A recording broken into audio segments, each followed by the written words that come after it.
The following is a presentation of the Belly Up Sports Media Network. The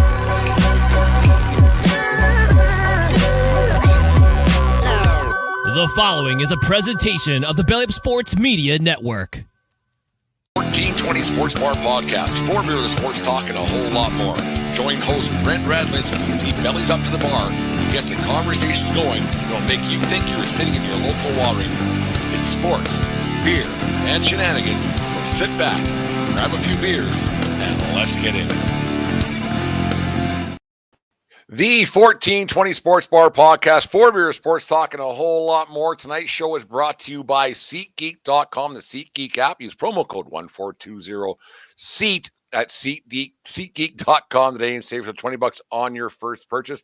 Remember, we are part of the Belly Up Media Network. Go to bellyupsports.com for all their great podcasts and great articles, and a lot of them are written by tonight's guest, Eric Katz, the one and only baseball writer for the Belly Up Media Network. Eric, how you doing tonight? The Yankees are halfway there, living on a prayer. How's it going, Eric? Good, quite well, Brent. I was actually waiting. I was counting down. I was actually wondering when you would approach me to come back on the show, given the excitement surrounding the Yankees with them taking out Kansas City in the division series, and now an early 2-0 lead on Cleveland. Yeah, 2-0 up. The last night's game was a little bit. It was a win. A win's a win, no matter what. And I was excited to have that win. I saw you. I don't know if it's called tweeting or Xing anymore. How you do it, but there was some cause for concern. But we won't dwell on the negative right off the bat. We'll get into the positives. The Yankees had a fantastic season. Everything went right for them. They were right where they're supposed to be. The money does talk a little bit. No matter how much money you put into a team, if it doesn't work out, it doesn't work out. And the Yankees seem to have everything rolling. What got the Yankees, in your opinion, to this point where they're 2 games away from going to berth in the World Series, and then to maybe having a chance of winning one since the first time in 2009? The bullpen. I think the offense. It's doing just enough to win at this point. But to me, it's still lacking the big hit, because there have been points in the playoff series where the Yankees could have broken the game open early. And, that's something that they were good at this year, but haven't been able to put it all together yet. Yeah, they've been able to get some runs here and there and kind of spread that out throughout the game. But to me, there are games where I feel they're still leaving a lot of runners on base. But to me, the bullpen, everybody said going into the playoffs that the bullpen was going to be a massive problem for the Yankees, because it was for the second half, where the Yankees were having some issues there, particularly with Clay Holmes. But to be truthful, the bullpen has been their saving grace. Clay Holmes in the 7th inning has been lights out. Who knew? And then also Luke Weaver went from, he was originally supposed to be like a back end reliever, but then he kind of worked his way up and became a high leverage guy, a very good high leverage guy.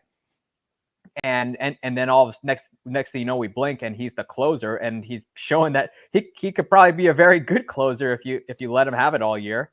And Tommy Kahnle, well, he's been doing his thing all year, hasn't really gotten rocked, with the exception of what happened in the first game against the Los Angeles Dodgers.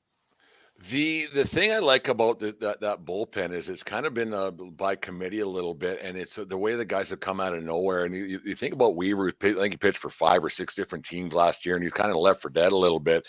And that happens throughout baseball, where guys get a shot here and there, and Weaver's taken full opportunity he's got, and the moments don't seem to be too big for him, which is huge in baseball. I know in my era was really spoiled with a guy who was the moments were never too big. He came in, the games were over, and it almost seems, and I'm not going to put him in that echelon as of yet, but Weaver's becoming that poster boy, like, oh man, this guy's got something going on here.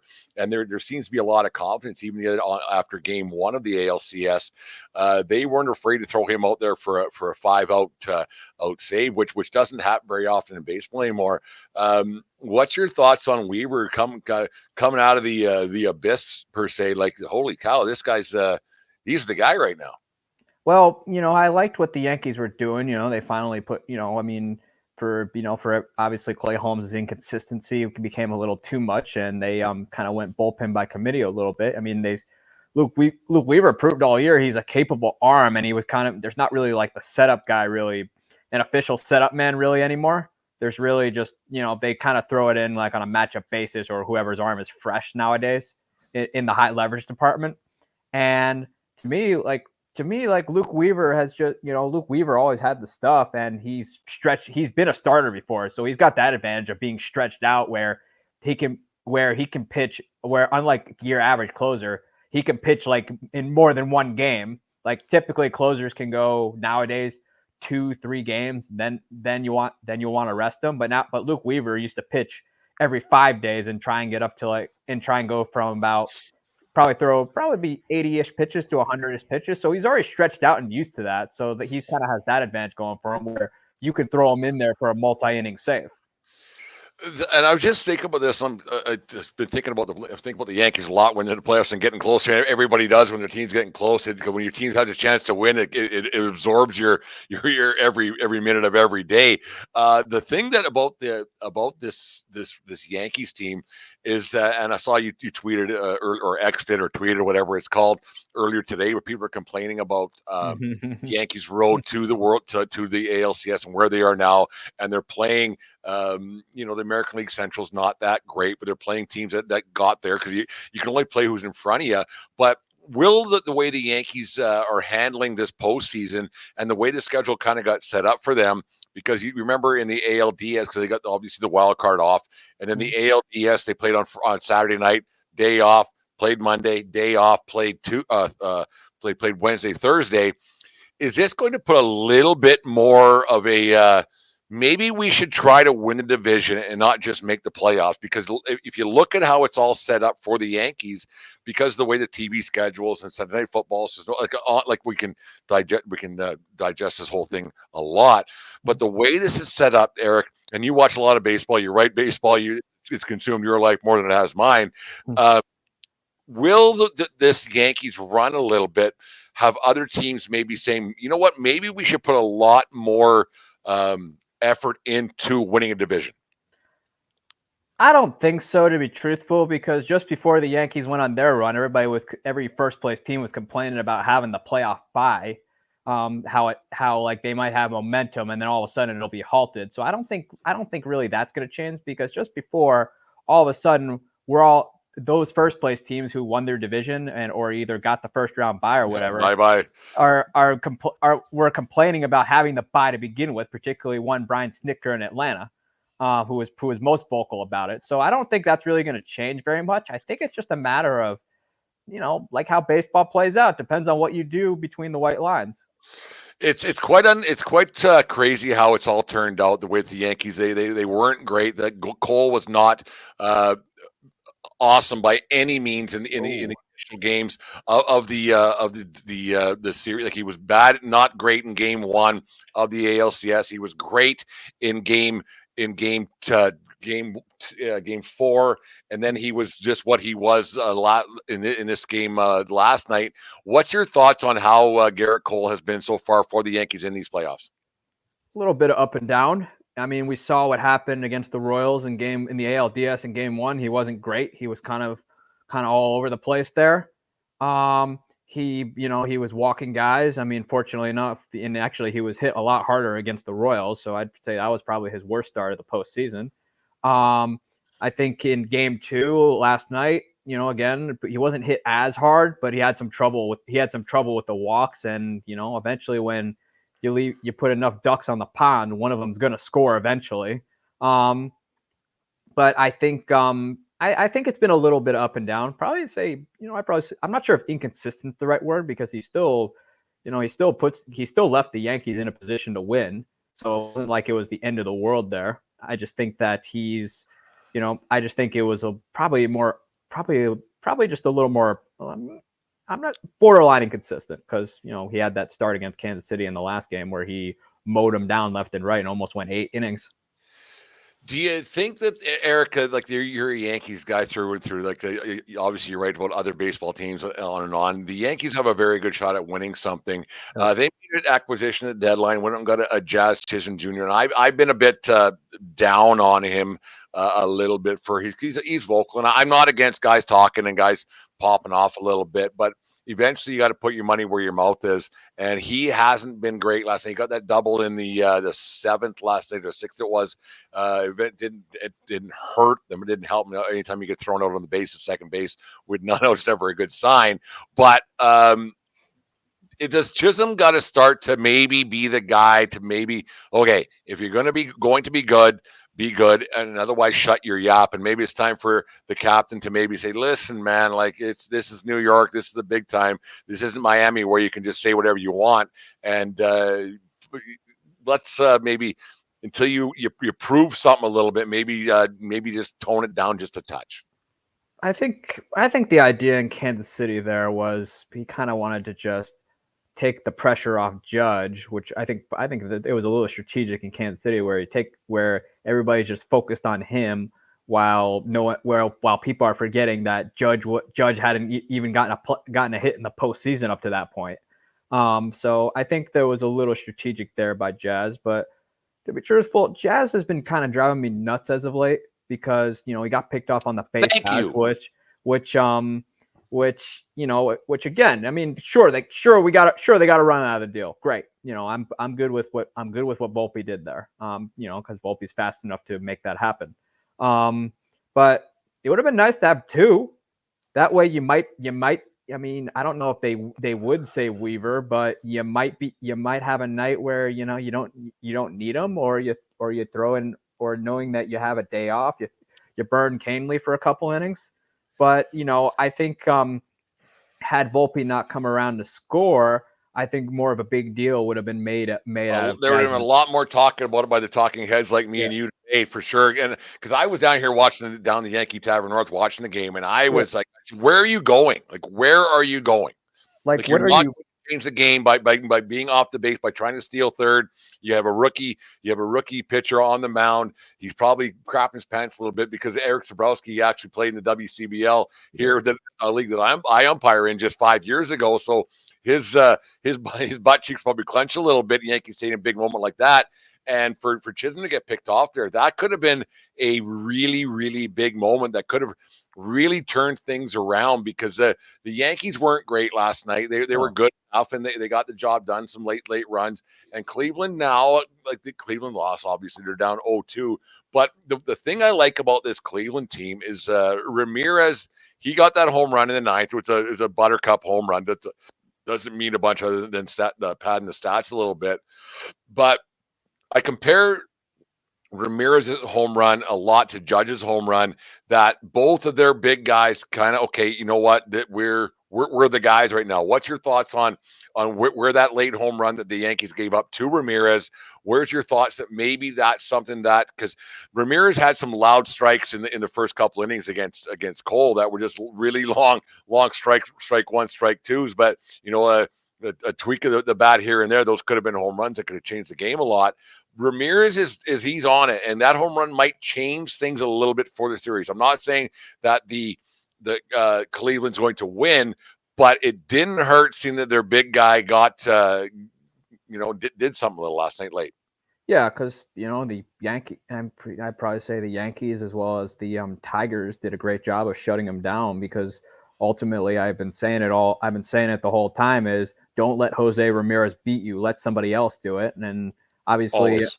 Yeah, because Jose Ramirez is tremendous talent, all-star caliber player, borderline MVP, or borderline MVP vote getter anyway, just because that's borderline Hall of Famer if he can put together something. It's one of those things. Right. Yeah, I think he could be on his way to becoming a Hall of Famer if he keeps up what he's doing. But the thing is, that's the guy you want to shut down, because he can turn the game instantly. And the Yankees have shown right now that they're having trouble hitting with runners on.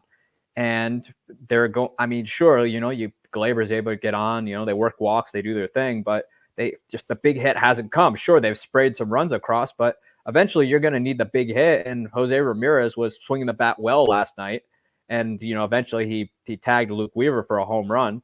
But I'm curious to see whether he whether he is able to put it together, because I've seen plenty of guys homer, and that's all they do. But so I'll be curious to see what kind of adjustments the Yankees pitching make, knowing that Ramirez at that point was overdue.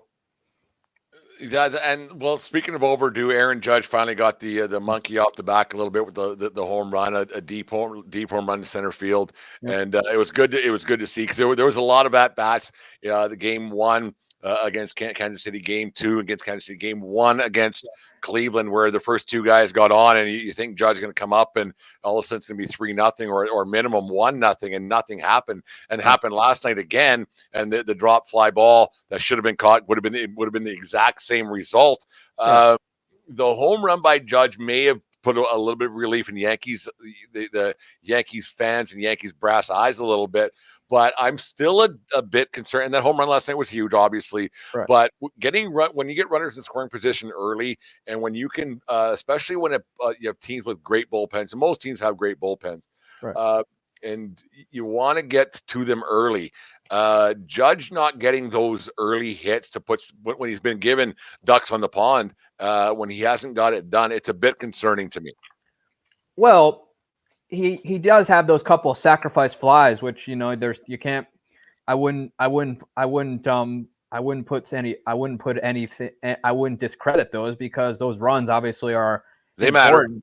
So I wouldn't say he's done completely nothing. I mean, sure, we're used to people go to the ballpark to see Aaron Judge hit home runs, granted, but I think hopefully that home run last night where he got it off his back, we can start to see Judge go on one of those tears we're used to him seeing on, because people have said it before. To one swing of the bat and he's back in it.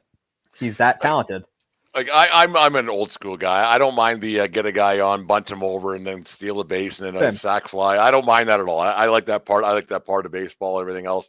One guy that I was a bit shocked that got in the lineup because they didn't. You don't want to say you don't miss a guy who's won a World Series as a team leader, but they didn't miss Rizzo a whole bunch. I mean, you miss a guy like that. So I'm right. downplaying a little bit, but the way Rizzo has been really good. All his running gaff last night, we won't talk about that a whole bunch, but Rizzo's been really good for the Yankees in these two games against Cleveland. I don't think you can put enough stock in how much it benefits a Yankees team with nobody's been there yet. Like nobody's been to the championship yet. Like back when the Yankees were winning World Series every other year and every year or whatever it was, or going to the World Series and having a chance to win something. I don't think you can put enough of whatever what I'm looking for, having a guy who's won a World Series, especially in a situation with the Chicago Cubs back in 2016, and how that must have been just nerve-wracking to begin with. I don't think that having that can be it's invaluable having that kind of guy in the locker room. Right, because you got a guy who's won it before and knows what it takes to win a world championship. You got a guy who's had success in October before. Funny enough, he's actually having success now despite having 2 broken fingers, and hitting the ball on a cold night, which can be unpleasant if you hit it wrong, where your hands will start vibrating a little more after hitting something like that. I'd say, but yeah, I mean, you get a guy who's been there before, it's invaluable. I mean, you got a guy who's knows what it takes. You got a guy who's a proven performer in October, and it's just, you can never have enough of those guys wandering around the clubhouse. I remember that World Series with Cleveland, obviously, back in 2016, and he was Olsen. That's 8 years ago, and he was a young pup back then, and he was before, I think it was Game 5 or Game 6, and they recorded him talking to Cubs catcher, and now he's a manager with David Ross, and he was talking, man, I'm revved up. I can't. And Rossi, Grandpa Rossi, old guy back then, was basically saying, dude, you got to shut up. Like, just relax. Like, I know it's hard to just relax, but you just got to take in the moment and not do it. Like having those guys, and I think that's what the Yankees were so good for so long, right. Back in the mid 90s to when they were 2009 is the last time they won, but they had that calming influence around the locker room, and that's what Rizzo brings to a lot of these guys, because like the Yankees have guys who are older and they have some guys, but they have a lot of guys who haven't been there before, and having a guy who's won a championship, I and then their manager was there in 2003. And it's 21 years to the day, actually, that Booney hit that home run. Yeah. I still remember exactly where I was, jumping up and down on a bed in northern Alberta, and that whole thing, the way that game, one of the greatest baseball games I've ever seen in my life. But like having Rizzo, like he's not going to hit you a ton of home runs anymore. But he's going to play some good defense. He's going to play some great defense. He goes 1 for 3, 1 for 4. I think that's good enough for having that voice in the locker room. I think you got to understand where Rizzo is at in his career. I think he's in his middle 30s. So he's old by baseball standards.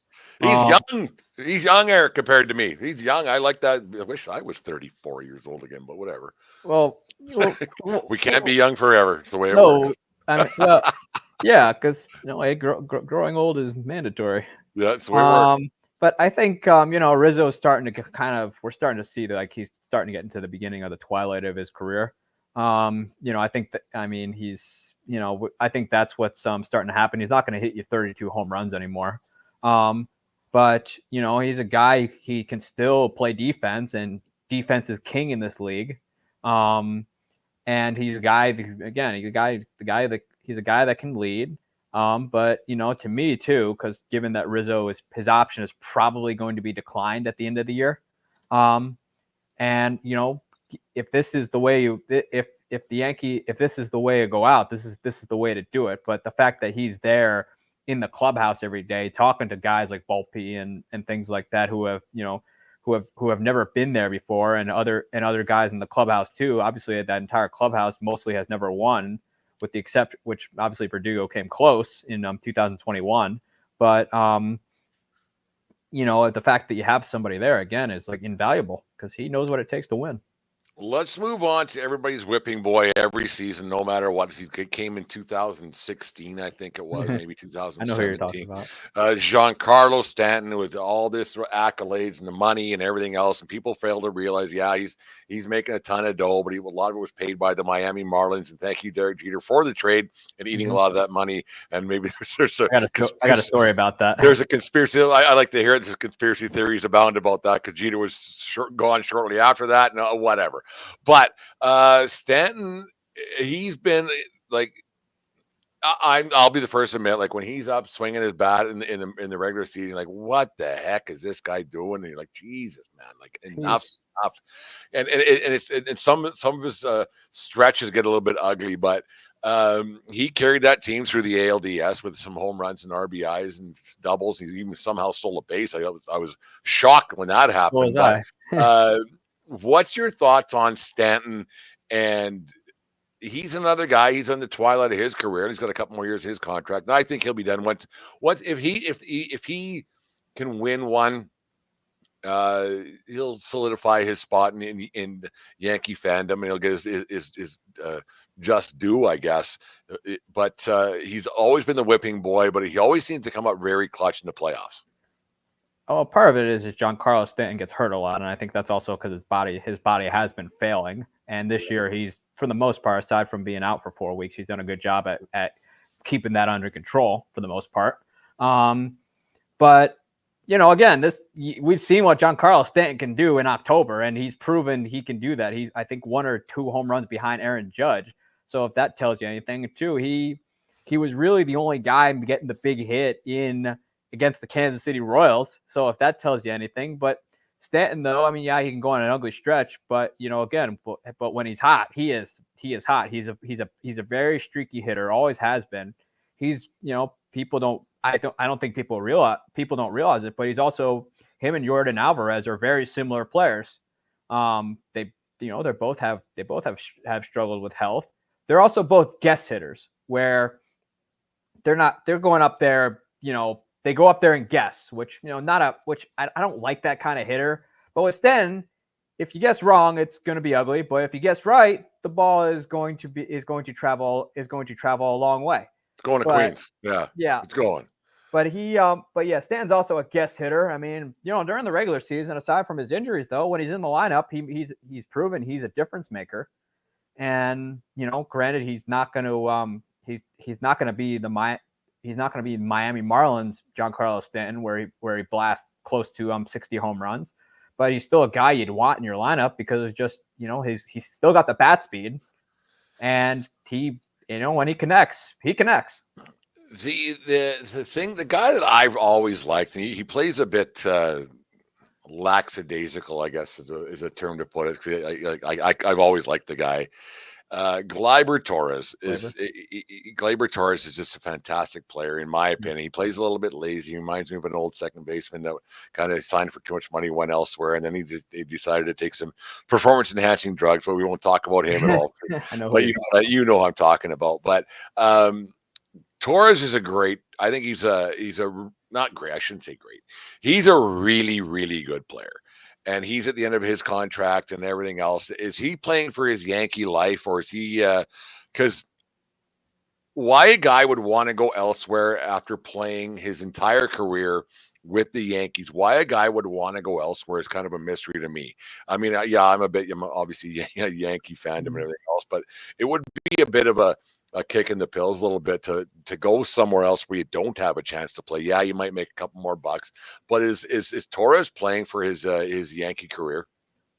No, I don't think that at all. I don't think it's Torres wanting to leave. I don't think that. It's, do the Yankees want him back is more the real question. And with that Jorbit, with that one minor leaguer they have, who we have yet to really see him do anything here with the big club. I know that Hal Steinbrenner talked about shedding some payroll in the offseason, but I don't think Gleyber's playing for it. I think he's playing for his next contract, wherever that will be. I mean, don't get me wrong. I am appreciative of everything Gleyber does. Yes, does he annoy you with his glove? Yeah, absolutely. But obviously, the thing about it though is when he's hitting, his defense is great. But then when he's kind of slumping, his slump kind of goes into his fielding as well. And I know Aaron Boone got on his case good about it during the season, where he when he didn't hustle down the first base, he actually removed him from the game, which good for Boone. Obviously you don't want to publicly do it. You can't do what they did with Reggie Jackson and Billy Martin. You can't do that now, where you remove him mid-inning. That'll never fly now. No, it'd be on Instagram and Twitter and everything else, like instantly, not just two guys duking it out. It'd be duking it out over the airwaves. It'd be a lot different situation for sure. But I don't think Gleyber's back. I think it's if the Yankees wanted him back, they would have been working on an extension. They didn't. And I think Gleyber's probably going to be playing baseball elsewhere. He'll get some interest. I'm not sure how much money though. I don't think he's gonna touch the hundreds, but I think, a team that needs a decent bat in the lineup would, gladly sign him, I think, because he's not going to be that expensive. I mean, he's still a decent bat. He's not really the all-star player that he was early in his career, but he's still a good bat to have. Besides, I don't think anybody, to be truthful, I think the league kind of lacks defense nowadays. Yankees up 2 going into Cleveland tomorrow afternoon, early evening Central Time.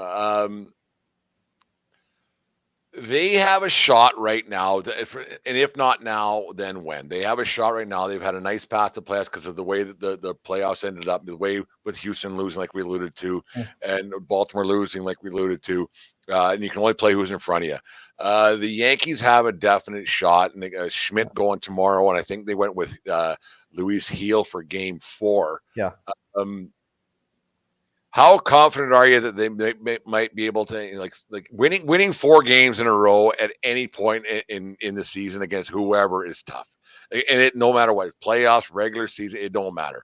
Winning 4 in a row and losing 4 in a row, unless you're the Chicago White Sox, is tough. What's your confidence level the Yankees can maybe pull this thing up, get done in 4, get everybody rested up for maybe a World Series run against 2 teams who are riding the highway with the Dodgers and the Mets right now? I don't see it, just because the average CSs have gone. If you were to average every single CS that's been ever played, it's probably close to at least 5 or 6 games if you were to average them all together. Since they started having the ALCS, I think Cleveland will probably steal one at home. But I don't think it will come against Clark, because Clark was fantastic against Kansas City. Save for those 2 runs, he pitched a fantastic game. He gave the Yankees innings. Sweeping a series is hard. But Fortunately for the Yankees, though, the way they played Tanner Bybee, it kind of became a perfect scenario for them where they made Cleveland go to their bullpen early, which I was hoping they would bounce Bybee early, but I didn't anticipate him going one in an inning and an inning and a third. I think it's inning and a third. Yeah, I was shocked because I did a pregame show yesterday, and I was like, this guy's probably going to go 5 or 6, and then they're going to have their big 4 coming out of the bullpen, and then everything just changed, and I was like, holy Christ, this might get ugly early, and it didn't. But yeah, I was shocked the way that game turned out yesterday. Also, Cleveland starting Michael Boyd, who's coming off Tommy John not too long ago. They haven't really thrown him. Have had him go multiple innings. They've kind of done 1-2 innings and done and gone over to the bullpen. Now they're going to need some innings out of them. But the fact that they had to go to their bullpen really early and the fact that they haven't got innings out of anybody, I really think Cleveland's in trouble here. Well, and that's the thing. Like the Yankees have been, they have a very good, and what I laugh about, like this vaunted Cleveland bullpen. Everybody talks about Class A, and then the rest of them go on and on and on. This Yankee bullpen didn't give up a run against Kansas City. They gave up 2 so far in the 2 games they played with the with Cleveland. The Yankee bullpen ain't that bad. No, it's been like you said, the Yankee bullpen is what got him there. No, it's actually been a great bullpen. Actually, the fact that they haven't had to use their long man yet, which I think is Marcus Stroman right now, and I think at some point Nestor Cortez is supposed to be back because he's throwing to hitters, so hopefully they can get him on the roster because that'd be a huge get for them. The fact that they haven't had to use a long man is pretty good. I mean, they really haven't had to. Even Jake Cousins hasn't even thrown really. The fact that they've been able to shut it down and basically go back to what it was like beginning of the year, that's pretty good, and it's starting to kind of vindicate Brian Cashman a little bit for not getting a closer at the deadline. I tell you what, Eric, like I have full confidence the Yankees are going to the World Series, but if I see that number 0, because 0 is not a number, it's a lack of a number. If I see Stroman coming out on the field, I think we're in trouble. Like I haven't been a Stroman guy. Like he was great back in the Jays when they had that run in 2015, 2016. He was fantastic. Wasn't bad with the Mets either. Wasn't bad with the Mets, but there's just something about that guy that I just don't dig. And if the Yankees have to go to Marcus Stroman, like he might be one of those guys if they have fallen behind a little bit, throw him out there, eat some innings, let's get out of this one. Like I just don't see him being a major factor in a victory. He might be a guy, an innings eater to get something out. I just don't care for the guy. Like I don't know him obviously, but there's something about him. I just don't.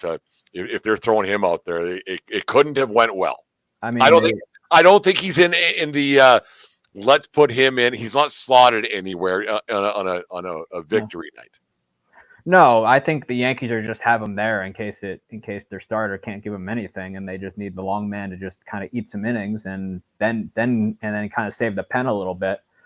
He's gonna be that guy, but I don't see him kind of. And also, he might be the guy too if they throw him in there and if he can keep the Yankees kind of in the game, because the postseason, during the regular season, it's the starter. Starter gives up 1-2 runs, no big deal. Here, try and go 6 and save us. But, now if you're even in the slightest bit of trouble in the postseason, you're getting yanked. In the regular season, there's no way they would yank Tanner Bybee Cleveland would yank Tanner Bybee as long as they like they did. He'd still be not out the there. Second. And he's obviously he's a good pitcher. I wouldn't call him an all-star, but he's still good enough to be an ace. We touched on it briefly before we went on air here, but 21 years ago today, there was a Hall of Fame pitcher, Mike Mussina. He got thrown into a situation where he wasn't thinking he was going to get thrown into, because Roger Clemens came up with a stinker, and that's a Hall of Fame guy and another Hall of Fame guy.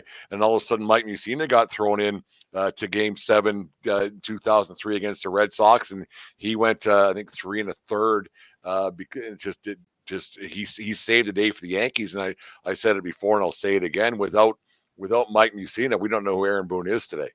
Like you have no idea who that guy is without Mussina saving the day for the Yankees in that great playoff series in 2003. And I was at Yankee Stadium when they put Mussina on in the Monument Park. Like Monument Park, and I was crying because I'm an old dork, but it was one of those things, and I was like, without Mussina, they don't win that game, and maybe that might be something that Marcus Stroman might come out of the pen and save the day for the Yankees. You just never know what could happen in the play, and that's what makes the baseball playoffs so great. It's just so many variables that can happen on a nightly basis. You just don't know who might be the guy to become a hero for 15 minutes of fame. You just don't know. Well, the postseason is the type of thing where the guys you scoring all year, like Clay Holmes and Gleyber Torres, for example, the guys you scoring all year. Next thing you know, you want to give them a hug. Yeah, I guess it's just how New York works in general, where if you're doing bad, they'll let you hear about it. They'll dump trash on you, and then when you do well, they want to hug you, and then still dump trash on you. It's going to be interesting to see how it all plays out. It'll be the Yankees, obviously, in their best interest to get this thing done early. Yeah. We'll get to predictions in half a minute. We'll take a little break and get to predictions. But who's been your MVP of the Yankees? They played 1, 2, 3, 4, 5, 6 games so far. If you had to give out the award for the Yankees playoff MVP to this date, who would it be if Eric Katz was voting for the MVP with the Writers of America? Who would you go for there, Eric? Wow. Especially with they only give it out for the CS. Boy, I got 3 that I'm trying to pick between because this one's hard. Talk all 3 and then we'll talk about it. Why not? I've got Gleyber Torres. Yep. For one, I think Gleyber Torres certainly has an argument. Gets on base a lot. Giancarlo Stanton. I mean, he's the only one really getting a big hit right now, and also Luke Weaver, 2 or 3 multi-inning saves. I think he's just the third closer to do that. With I think Mariano Rivera was the last. Well, what was it in '96? It was John Wetland who was the MVP of the playoffs, coming out of the bullpen, closing all those games out for the Yankees. Their first World Series in what was it, 15 years? So Wetland was the guy. So yeah, and I like the Weaver story, and that's what I like the most about that. I like the Weaver story for the simple fact that the average baseball guy and people, a lot of people who, they're casual baseball fans. They tune in during the playoffs, and people tune in. And as much as people don't like to admit it, when the Yankees are relevant, people watch baseball, and that's just fact. Because nothing brings 2 people together like this, like a third. That's just fact. That's just fact. I actually wrote this on Twitter the other day that people kind of need because it's a known fact. A lot of people hate the Yankees. I mean, that's just a known fact. Yep. But it kind of shows you need the Yankees to be relevant because we saw what happens in the postseason when the Yankees aren't in it. The ratings are not nearly as good. I mean, even if the Mets were in it and the Yankees weren't, the ratings aren't nearly as good. And people aside from I think the Astros have kind of become that kind of team in recent years. Yep. But before the Astros, if the Yankees weren't in it, there's nothing really to hate there aside from maybe rooting for your own team. But you kind of need the Yankees to be relevant. Otherwise, where's the noise?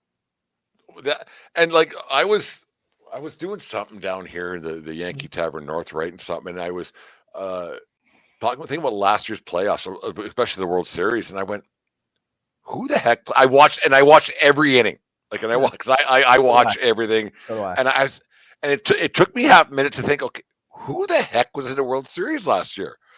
And that's obviously it's just funny the way that all turns out. But when the big teams are in, obviously it helps. Yeah. I mean, it's sad because you could put 2 crap teams in the Super Bowl, people are going to watch. That breaks my heart because I have my opinions about football. I don't know what your thoughts are on it, but I think football is popular because it's popular. It's one of those things. But it's one of those. It's just the number one. I mean, it's the number 1 grossing sports league in America. I mean, it's been that way for a long time. Yeah. If you were Eric Katz, tomorrow he was named the commissioner of baseball. And the fix is in. Eric, you figure this out. We're gonna find a way. We're going to find a way. Eric, you tell me what teams you want in the World Series. You got 4 teams left. You got Cleveland, you got the Yankees, you got the Mets, you got the Dodgers. I'm going with. You tell me what 2 teams you want in the World Series, and I will make it happen. What 2 teams is Eric telling the doomsdayers to make it work? Well, first the Yankees for sure. With the Yankees, with the Mets and the Dodgers, it's tough because it's 2 teams I cannot stand, and one of them, the Mets, I probably make fun of to the point of borderline bullying. I'd say Yankees Mets. I want a Subway Series, and I want to see the Dodgers money go to nothing. What would be a bigger draw nationally? Would it be Yankees Mets or Yankees Dodgers? It would be Yankees Dodgers. I mean, East Coast, West Coast, the whole deal. That would be huge. I mean, that hasn't happened since '81. I think it's the last time that happened. Yeah, that's right. Crazy. I mean, Yanks took care of them in 77, 78. Yeah, 81, not so much, but yeah, it's crazy because that was the year of the strike. There was a strike year that year. That was and a split year. Split year, and then the CS was actually a 5-game series. The way it all played out, and there was a lot of baseball history in there. And Eric, I'm going to say this. I'm proud of you. You're a lot younger than me, and you knew that. That's how much of a baseball historian you are. I'm proud of you because there's not many people your age and younger who know anything about the game of baseball, and I'm proud of you for that, Eric. It was more. I know it was more harder nosed back then, and I'm from I was from the late '90s till now. So I remember when guys used to. I remember the guys, the catcher behind home plate. You just knew that. All right, run him over. I'm gonna get hit. I better hold on to this ball until obviously the unfortunate Buster Posey incident happened.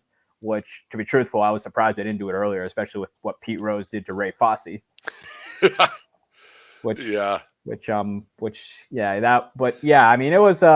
hard nosed, but now, and starters used to throw, I remember starters throwing 120 plus pitches. But it's a different game now. I mean, now they kind of view players more as investments now instead of just throwaways like they used to be. They're more viewed as investments nowadays. Aaron Riley, friend of the show from Brutally Honest Sports. I had him on last Saturday on the great baseball talk. Boo Yankees, but unfortunately you're World Series bound. I think it's right. We'll get into predictions. I wasn't going to bring it up, but now that because I got a few years on you, and I want to because I talk like you go to. The best way to bring up a barroom conversation or whatever it might be with amongst not just baseball fans but sports fans. Mm-hmm. Passing of Pete Rose happened a couple of weeks back. I'd like to get a younger person's thought on Pete Rose. Let's not talk about whether he was a great player because everybody knows he was. Do you think he should be in the Hall of Fame? No. Thank you. No, because. I mean, yes. I mean, we're promoting gambling like none other nowadays, and sports gambling has now exploded, and it's going to probably be legal in all 50 states come in the next 5 years. He violated Rule 21. It's in every single clubhouse. They drill it into the players and during spring training, saying don't do it. Sometimes they make you read the rule out loud, so you don't do it. Yes, it's boring, especially for the veterans who hear it over and over again, but you violated Rule 21, which is you cannot gamble on baseball. You got caught. And also, if let's just say they do throw in Pete Rose into the Hall of Fame. Let's just say hypothetically they put them in. The crowd behind Joe Jackson will only get louder. People will want Joe Jackson in the Hall of Fame, and it opens up a world baseball does not want to open. And he's That would also be the problem, and also any of the other guys on any of those other men on the 1919 Black Sox, the noise would get louder, especially for Joe Jackson, because what happens to him? And that's the thing. It's been a mesmerizing conversation since 1989 when he signed that agreement. It wasn't a lifetime ban. He was permanently. How did they word it? It was permanently. He also lied. And he lied, and he didn't do himself any favors. I personally think conspiracy theories, because he's not, and there was a lot of other stuff on the background that I personally think that Pete Rose, he didn't do himself any favors. He just wasn't a good guy. Like if he would have just been a nicer person after it was all said and done, he probably would have got in. But there was a lot of different stories that maybe he agreed to this because of this. So he just wanted to keep it quiet. And it's one of those. Yeah. He lied about it for years, though. That's the thing. Even though he was clearly caught, and they had all the proof in the world to say that he did otherwise. Yeah.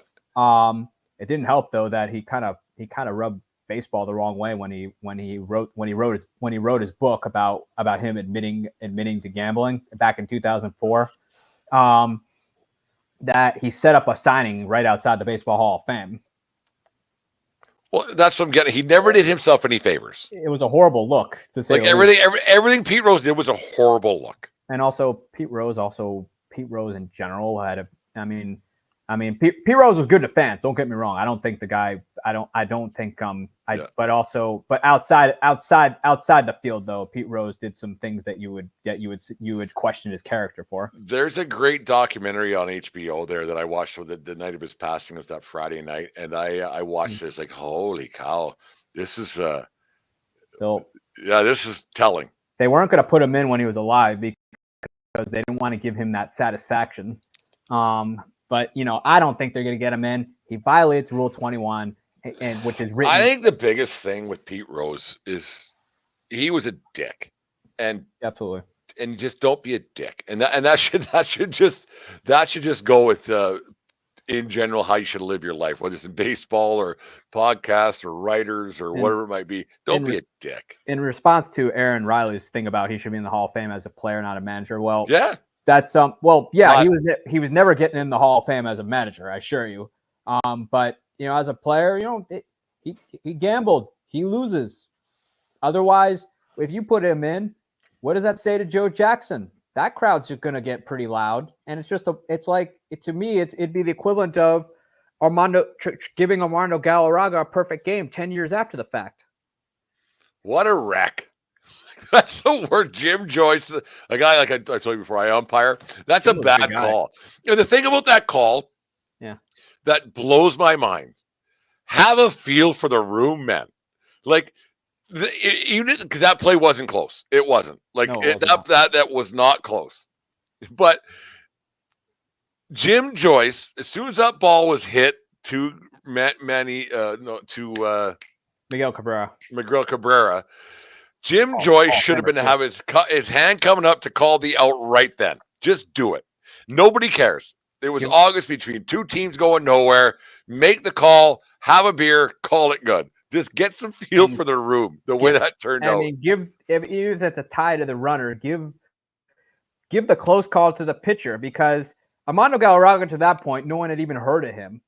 And, he had that, but in a set. The only reason why we know Jim Joyce's name is because of that horrible call he made. He was also one of the better umpires of that. He was good. Jim Joyce is very good. Like, I'm an umpire dork, so I follow umpires. I know stuff, stuff and things. And the only reason why we know that the general population know Jim Joyce's name with his walrus mustache is because of that call.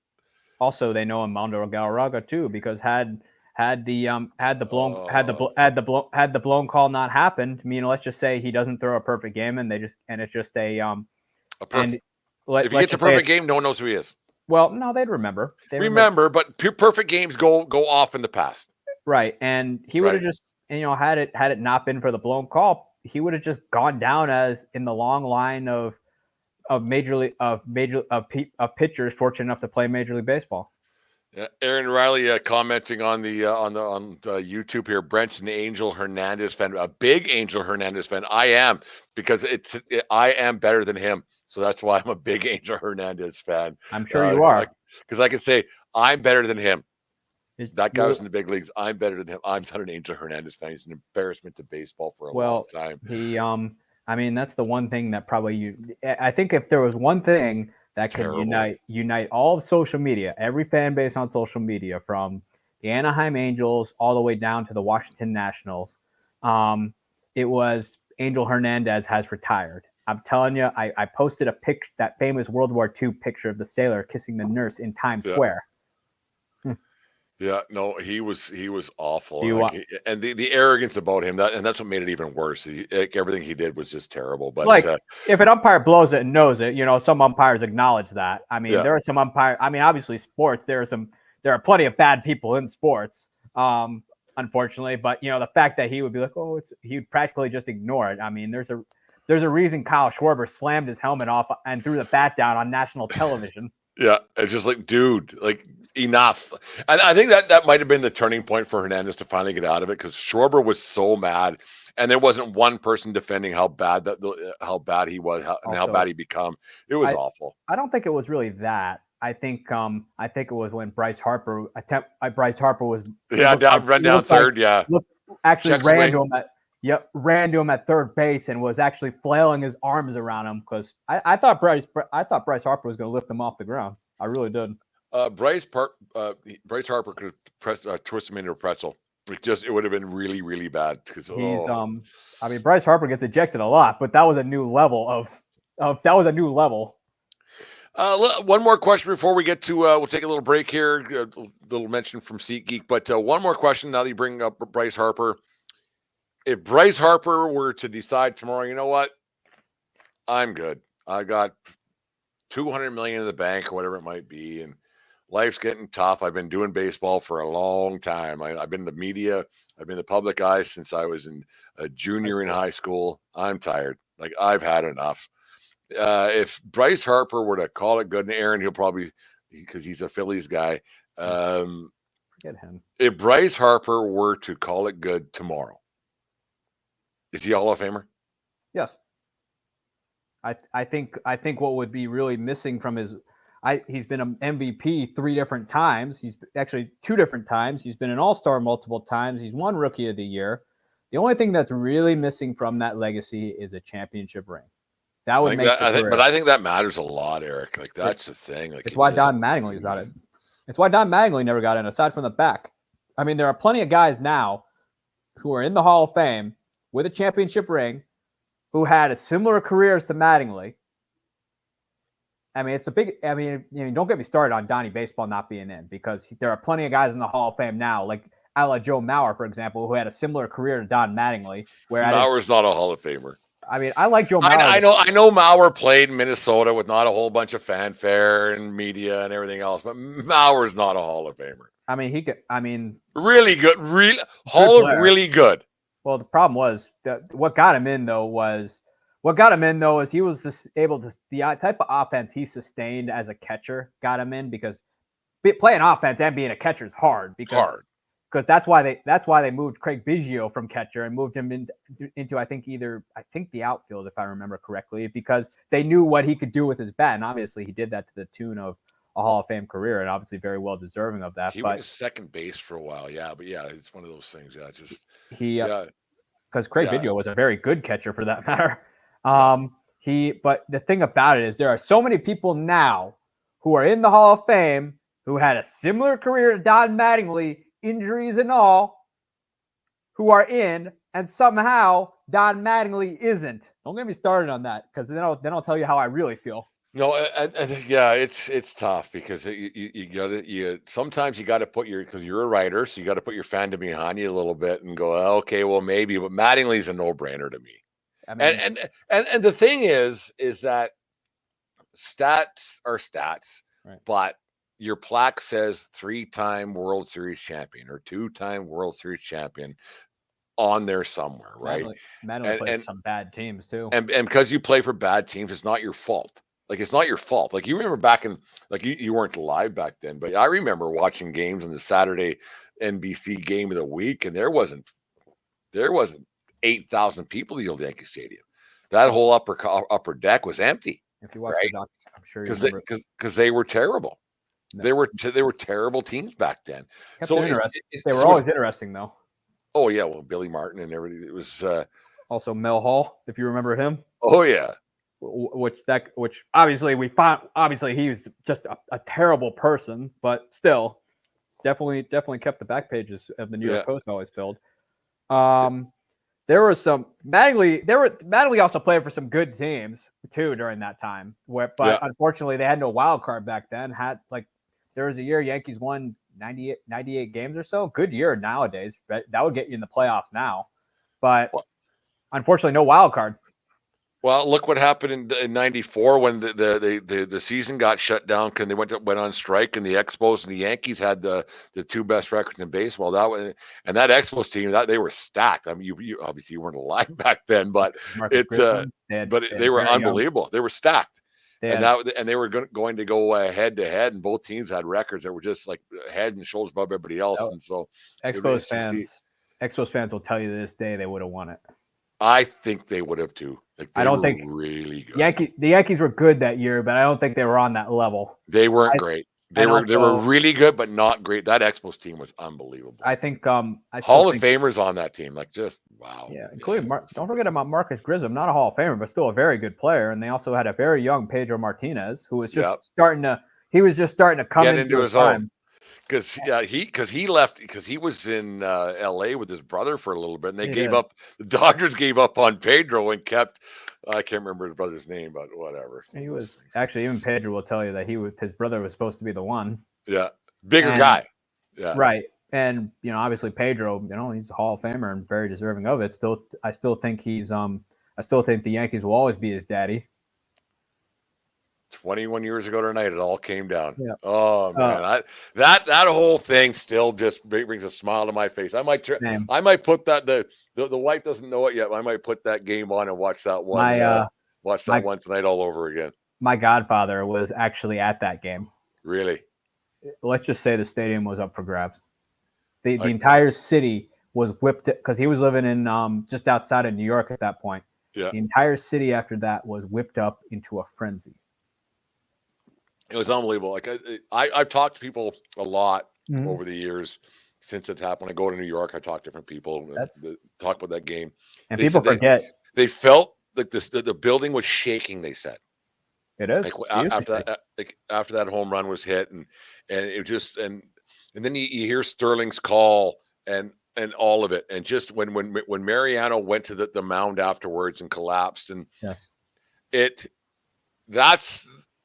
Right there is why I love baseball. Like obviously it was my team, but there's why I love baseball so much. It's just such a Jorge Posada's clutch. Also, it helped that Grady Little kept Pedro Martinez in for a little too long. All of it, like the way that the whole game played. We should do a podcast about that one day. It was like the way that game played out and everything, and how like it just the way that series ended up, because 4 or 5 days before they had the little bench clear out at Fenway and. Don Zimmer and the whole bit, like just the drama and the hatred that the fan bases had and the teams had for each other. Like you don't have that anymore. You don't have players disliking each other anymore. Not really.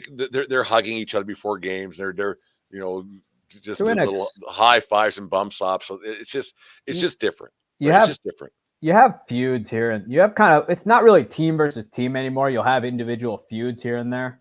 But it's not nearly what it was in 2003. It's not nearly like that where it would be where the entire teams hated each other. Now you just have individual feuds. Like I'd probably say the last really feud that was public was Vicente Padilla against Mark Teixeira for some reason. Yeah, where Padilla always pegged Mark and Mark hated it. I don't know why he did. He was never that good. Padilla wasn't even that good anyway. Yeah, the wife don't know it yet. I'm going to rewatch that game tonight. It's 21 years ago today. It's crazy. I gave my current event report. I had to do in class. So in elementary school, we did something called current event, where we would, it'd be news or sports or whatever. They would weather, what have you, and they would assign you something. Well, fortunately for this Yankee fan, he was assigned sports, and I was reading it off in class about when Aaron Boone hit the home run off Tim Wakefield. First pitch of the inning. Oh, yeah. I got a story, too, about the Giancarlo Stanton acquisition when the Yankees got him. I was in college at the time. He had turned down. I was 2 hours outside. I was in college outside St. Louis. So 2 hours outside St. Louis. He had turned down an opportunity to go to the Cardinals, which, in hindsight, that was actually smart. Yeah. But at the time though, the Cardinals are still kind of the Cardinals had just the Cardinal way, right? Yep. They had just gotten Arenado and Paul Goldschmidt at that point. Good players. Yep. Obviously. Yep. And So when I found out the Yankees got him, because I didn't think the Yankees were going to go after him. I really didn't think they would. The money was big, yeah. I knew they were in the mix for Ohtani, but I didn't think Ohtani would come over just because he had expressed interest in staying west, which, that's generally what happens with Japanese players because they want to be close to home, which, by all means. And when the Yankees got him, and after he turned down the Cardinals, I was in an IHOP restaurant, and when I saw it on my phone, and friends of mine are Cardinal fans, I looked up, they knew what was happening. My eyes got big. That smile that I normally have, when it was about probably this size then, yeah. A friend of mine got angry and was threatening to choke me in the middle of the IHOP, and he actually put me up against the wall in the booth, and because they were so mad that the Yankees got him. And then I went to class later, and I was just screaming because they got him, and it was around, and when they got him, it was a friend of mine in the middle of class, because I'm just in the back giddy, just dancing around, and he's just like, someone's having a little too much fun over there. Yeah, it was so great. I remember it. They were mad. It was great. I loved it, because especially when he turned down the Cardinals, because the Yankees and Cardinals didn't really play each other at that point.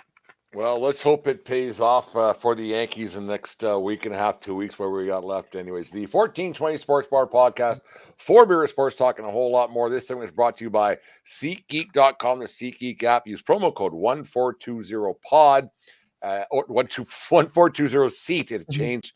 Man, I got doing for so long with the pod thing. 1420SEAT at SeatGeek.com today, and save $20 in your first purchase. Joined tonight by Eric Katz, baseball writer for Belly Up Sports, amongst other things. Come right back to you after this word from SeatGeek for our predictions for the rest of the playoffs. Join me as I take a deep dive into the least insulted ticketing app in history, SeatGeek. Did SeatGeek invent the ticket? No, but we do make them work. Drum roll, please. Ooh, how do I use the seat view feature? It shows seats with a pole blocking the view. Don't buy those. What if I want to sit behind a pole? Buy those. Join me as I bore you to death with a series of interviews about a ticketing app that just does what it's supposed to do.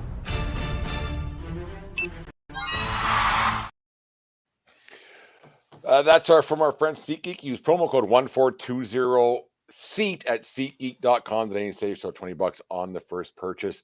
Let's get to predictions there. Eric, what do you got going on? The Yankees are up 2-0. The Dodgers and the Mets are tied 1 game apiece. I'm not sure what the score is right now. I've been too busy enjoying this conversation with you to worry about what the score is. But let's start with the Dodgers and the Mets. Let's forget about what the score is. I'm going to go. What do you think, Dodgers and Mets? And actually, is the Mets, are they a team of destiny a little bit, you think, before we think prediction is? No. We've seen the Mets do this before, where they go on a little streak.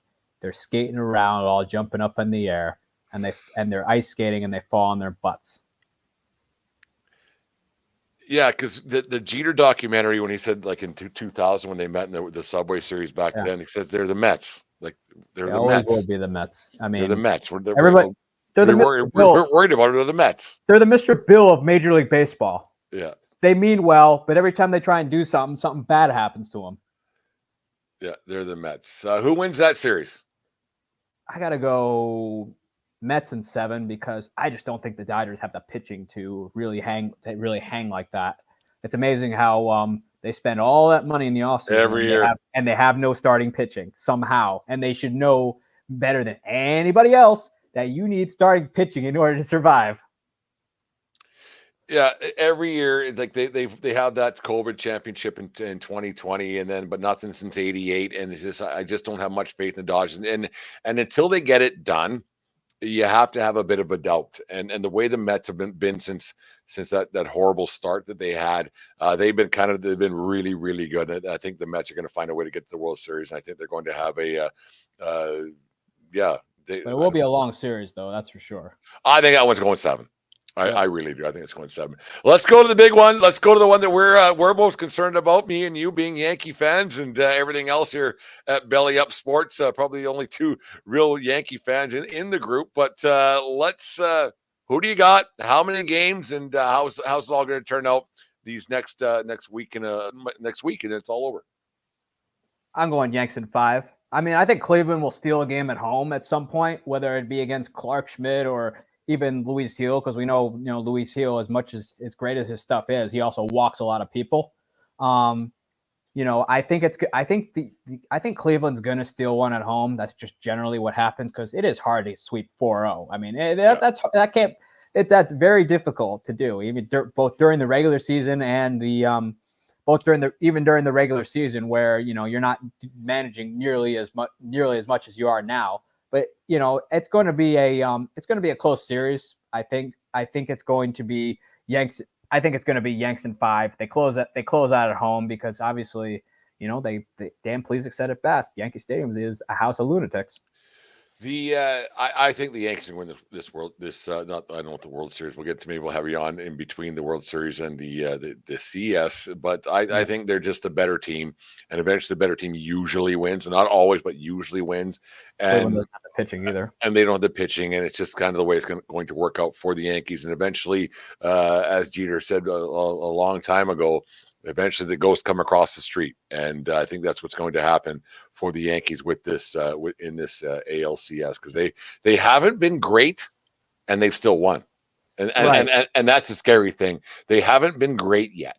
They haven't, and they're due to have a couple of nights where everything starts to rock and roll a little bit, and when great teams win without being great, that shows a lot. I mean, it shows you that something is funky there at Yankee Stadium. And I know all about the ghost, especially on that one hit, I think, by Rizzo when he hit it, which generally that ball bounces off the wall and kind of rolls in the grass for a little bit. Yeah. That ball just stopped. I'm telling you, it just stopped. I'm a real believer in those ghosts. I mean, you probably know about them when they in their vintage form in 2003. But that ball just stopped. I really think the ghosts are just arriving now. Yeah, it's going to be interesting to see how it all rolls. I hope there's one, and I'm not a big chase for 28 guy, because this year is the one for me. It's not 20 years ago or 30 years ago. Although I'm going to watch that one from, I can't believe it was 21 years ago. My God, I remember it very well too. I remember that really well. As a matter of fact, you might just give me an idea where I'll have a debate with myself whether I want to watch the great baseball movie 61, or I'll rewatch the 2009 World Series DVD. No, I got 4 screens down here, so I might throw one on this one. I'll put the Mets Dodgers game on it, but I'm going to put that 2003 ALCS Game 7 on tonight for nostalgia's sake. So give me a nice night. I think it's a long story, but the wife don't know it yet. But if she's in for the next few weeks of a Yankee baseball, and everything's I hope it turns out for the Yankees. It's just, we're overdue. Eric, we're overdue, and it's going to be a lot of fun. And once again, if the Yankees, and because the baseball isn't in everybody's realm anymore, when the Yankees are around and baseball is more popular, and because, like I said earlier on, nothing brings two people together like the dislike of a third, and the Yankees are the third. So the more people talk about baseball, I think the better off everybody is. I mean, even people who don't even watch baseball know who the Yankees are. Yeah, it's crazy. Eric, thanks for coming on, man. Like, short notice this morning, I reached out to you, and I appreciate coming on the show for us. And we'll do it again. Maybe, like I said, if the ALCS, actually, you know what? We'll do it no matter what, between the ALCS and the World Series. Have you back on? Tell us about all your stuff. You got a lot going on. You're an award-winning writer, and I read your stuff all the time on Belly Up Sports. Thank you. What else you got going on? Well, I have I got more writing going on right now. Right now with the playoffs going on, it's kind of hard to write. So I'm kind of working on stuff like for the off season for now, like about winning windows, especially the one I wrote about the Detroit Tigers. I think right now there's just, you got to wait for the playoff to play out, because right now that's just the story going on right now. And, it's, until we get to the World Series right now, I just kind of have to wait it out. No, it's going to be interesting to see how it all turns out. I'm thinking it's going to be Jesus. I turn every 20 minutes. I'd rather see a Dodgers-Yankees World Series just because the all the stars, right, in the Right. East Coast, West Coast. But I think it's going to be a Mets Yankees World Series. I think And so I too. feel bad for Cleveland. I actually do. Like, they haven't won since whatever year it was. 48. It's been a long time. 48. So it's been a long time, and Yeah. nobody's picking them at all. And that might be a dark horse. Like, you never know. Like, they could pull something out of their They asses. don't have, unfortunately. I mean, aside from the bullpen, they don't have the starters to do it. Their only real starters right now are Tanner Bybee and Alex Cobb, and the Yankees got to Cobb, and the Yankees knocked Bybee out of the game early. So It'll be Yankees and somebody. Yep, you can't just throw a bullpen at them every game. Yeah. Anyways, once again, Eric, thank you very much for coming on the show. The 1420 Sports Bar Podcast, 4 Beer Sports, talking a whole lot more. Take care of each other, but more importantly, take care of yourself year round. Keep your stick on the ice and don't swing at high pitches. Eric, thank you very much again, and we will talk soon. Talk to you soon. You just listened to the 1420 Sports Bar Podcast. 4 Beer with Sports, talking a whole lot more. We are part of the Belly Up Media Network. Let's get into it. That was fun.